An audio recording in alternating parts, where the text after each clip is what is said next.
Assalamualaikum warahmatullahi wabarakatuh. Anak didik Ustadz kelas 7, siswa siswi MTS Muallimin Fuldi Unipa Medan. Di sini saya akan menjelaskan pembelajaran tafsir Jalalain.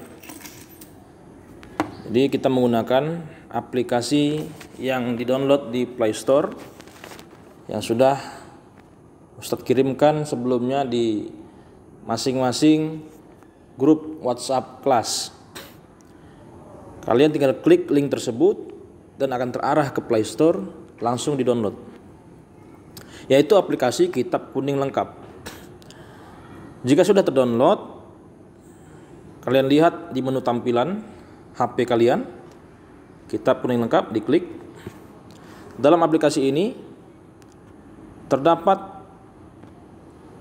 banyak kitab, ada 21 kitab yang ada bahasa Arabnya atau matannya beserta terjemahnya. Nah, pada pembelajaran tafsir Jalalain di kolomnya 10 kita klik. Nah, di sini kita akan mempelajari untuk kelas 7. Dalam satu semester itu target pembelajaran adalah 1,5 lembar berdasarkan kitab tafsir Jalalain yang nanti akan segera dibagikan kepadamu. Dalam 2 semester berarti kita harus mencapai target 3 lembar pembelajaran tafsir Jalalain. Nah, sebelum kita memulai pembelajaran, Ustadz akan menjelaskan sedikit biografi pengarang kitab tafsir Jalalain. Di dalam aplikasi ini juga terdapat biografi pengarang yang nanti bisa kalian baca. Ustadz akan menjelaskan sedikit bahwasanya kitab ini dikarang oleh 2 imam, 2 jalal.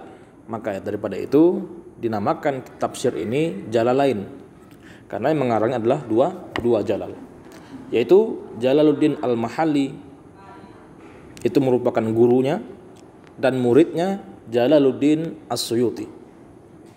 Jalaluddin Al-Mahalli bernama lengkap Muhammad bin Ahmad bin Muhammad bin Ibrahim bin Ahmad Al-Imam Al-Allamah Jalaluddin Al-Mahalli.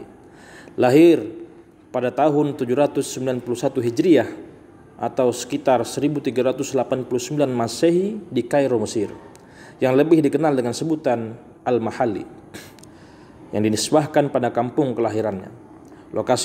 Lokasinya terletak di sebelah barat Kairo, tak jauh dari Sungai Nil. Sejak kecil beliau kecerdasannya sudah nampak, ya. Ia ulet menyadap aneka ilmu tafsir, usul fiqh, teologi, fikih, nahu, dan logika. Sedangkan Imam Suyuti bernama lengkap Abu Fadl Abdurrahman bin Abi Bakr bin Muhammad As-Suyuti Asy-Syafi'i. Beliau dilahirkan pada bulan Rajab tahun 849 Hijriah dan ayahnya meninggal pada saat beliau berusia 5 tahun 7 bulan. Beliau hafal Al-Quran di luar kepala pada usia 8 tahun dan mampu menghafal banyak hadis. Beliau juga mempunyai guru yang sangat banyak, di mana menurut perhitungan muridnya Al-Daudi mencapai 51 orang guru. Demikian juga karangan beliau yang mencapai 500 karangan. Beliau meninggal pada malam Jumat 19 Jumadil Awal tahun 1911 Hijriah di rumahnya. Nah, nanti kalian bisa baca lengkapnya sini. Ustadz hanya menyampaikan sekelumit saja mengenai biografi pengarang tafsir Jalalain. Lanjut kita kepada pembahasan tafsir surah Al-Baqarah. Sebelum kita memulai, alangkah baiknya kita bacakan Al-Fatihah untuk kedua pengarang supaya pembelajaran kita berkah dan mendapatkan ridha Allah Subhanahu wa taala. Ila ruhi Jalaluddin Al-Mahalli wa li ruhi As-Suyuti Al-Fatihah. Bismillahirrahmanirrahim. Alhamdulillahirabbil alamin arrahmanir rahim maliki yaumiddin. Iyyaka na'budu wa iyyaka nasta'in ihdinas siratal mustaqim siratal ladzina an'amta 'alaihim ghairil maghdubi 'alaihim waladdallin. Amin. Bismillahirrahmanirrahim. Dengan menyebut nama Allah yang Maha Pengasih lagi Maha Penyayang. Alif Lam Mim. Allahu a'lamu bimuradihi bizalika. Alif Lam Mim. Allah lah yang mengetahui maksud daripada Alif Lam Mim itu. Inilah tafsir daripada Alif Lam Mim. Jadi Alif Lam Mim ini ayat Al-Quran, surah Al-Baqarah ayat pertama. Dan Allahu a'lamu bimuradihi bizalika, ini tafsirnya. Nah, ini kita harus bisa membedakan. Inilah tafsiran daripada Alif Lam Mim. Alif Lam Mim, Ha Mim, Kaf Ha Ya Ain Shad. Nah, itu merupakan ayat-ayat munqato'ah ataupun huruful munqato'ah yang terpotong-potong, dia ayat-ayat yang terpotong huruf per huruf yang artinya hanya Allah yang mengetahui maksudnya itu. Zalika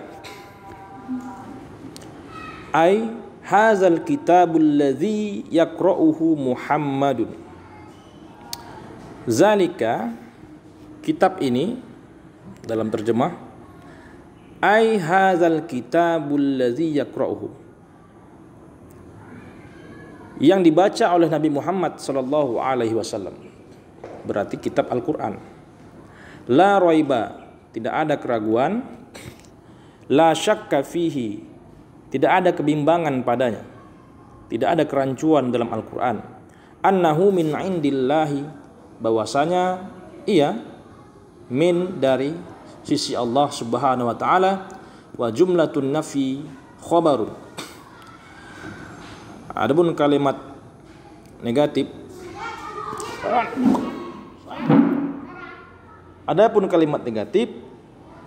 jumlatun nafi atau kata nafi, kalimat nafi, khabarun merupakan khabar, mubtada'uhu zalika, zalika sebagai mubtada'nya. Ini pembahasan nahwu.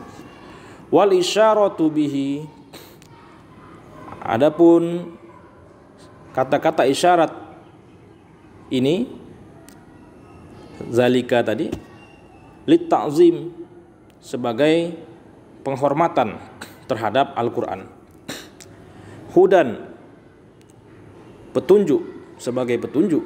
Al-Quran juga sebagai petunjuk. Khobarun sanin, merupakan sebagai khobar sani, khobar kedua. Aihadin, yang maksudnya adalah petunjuk lil muttaqin, bagi orang-orang yang bertakwa.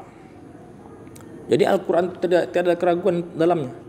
Dia bahwasanya Al-Quran itu dari sisi Allah, yang disampaikan Allah melalui Rasulullah Sallallahu Alaihi Wasallam. Rasulullah Sallallahu Alaihi Wasallam mendapatkan wahyu melalui malaikat Jibril, yang bahwasanya juga malaikat Jibril juga diutus oleh Allah, dan tidak ada keraguan sedikit pun dalam Al-Quran. Dan Al-Quran merupakan petunjuk bagi orang-orang yang bertakwa. Siapa itu orang bertakwa? As-sairina ila taqwa, orang-orang yang mengusahakan diri mereka ila taqwa, untuk menjadi pribadi yang bertakwa. Dengan cara apa?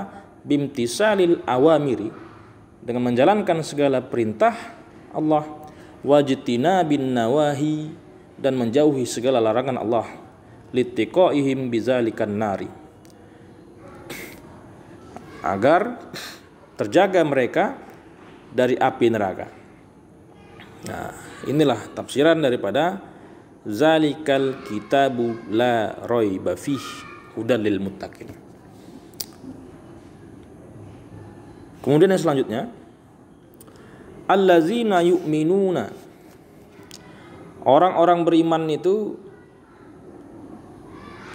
yu'minuna tafsirnya adalah yusaddiquna, yaitu orang yang membenarkan. Orang beriman itu orang yang membenarkan. Bil ghaibi, kepada hal yang gaib, akan hal yang gaib.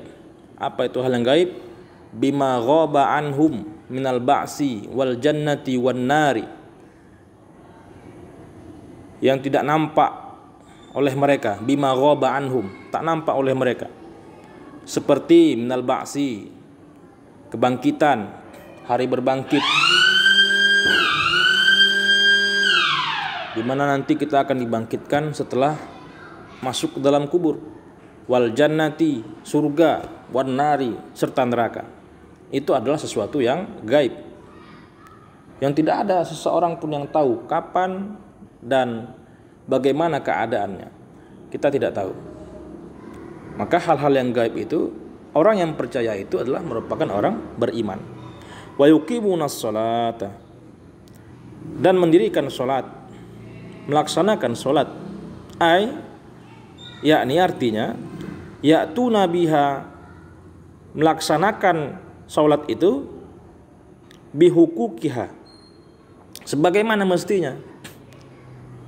Wa mimma razaqnahum, dan sebagian dari yang kami berikan kepada mereka, kami rezekikan kepada mereka. A'tainahum, kami berikan kepada mereka segala rezeki yang ada di muka bumi ini. Yunfikun, mereka infakkan fi ta'atillahi, dalam rangka ketaatan kepada Allah Subhanahu wa taala. Jadi inilah ciri-ciri orang beriman. Mereka beriman kepada hal-hal yang gaib, daripada hari kebangkitan, surga, neraka. Mereka juga sholat. Mereka tunaikan itu sholat sebagaimana mestinya, sholat 5 waktu, tanpa melalaikan sholat tersebut, dengan penuh keimanan.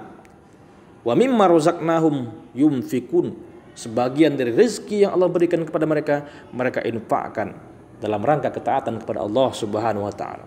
Baik itu infak yang wajib, yaitu zakat, baik itu sedekah, infak atau sedekah yang sunnah, mereka laksanakan itu. Walladzina yu'minuna bima unzila ilaika, dan adapun orang-orang yang beriman pada apa yang diturunkan kepadamu, maksudnya Al-Quran, yang diturunkan tadi maksudnya Al-Quran. Min qablika, dari sebelum kamu diturunkan, dan apa-apa kitab yang diturunkan sebelum kamu.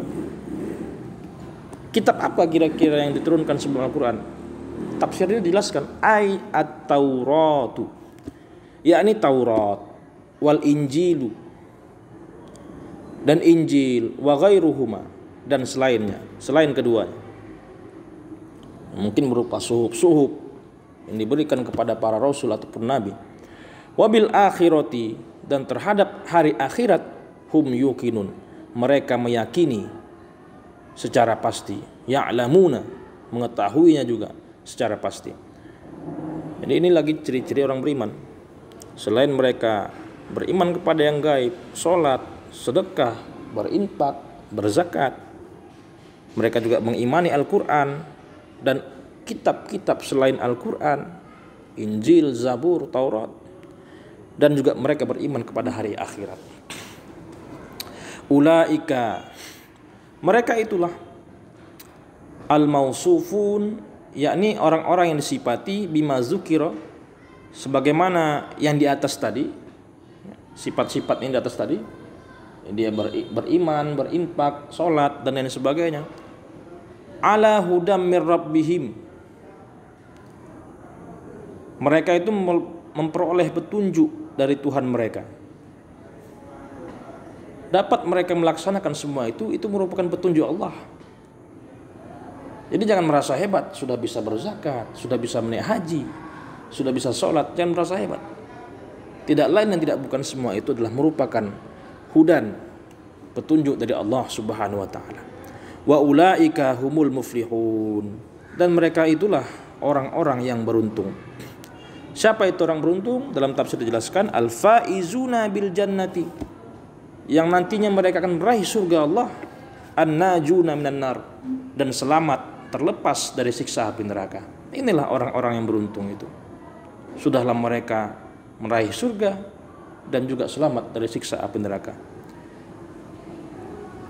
Demikianlah anak-anak sekalian, untuk perjumpaan kali ini cukup 5 ayat dulu untuk pertemuan kali ini. Kalian tulis tafsir ini, ayat beserta tafsirnya.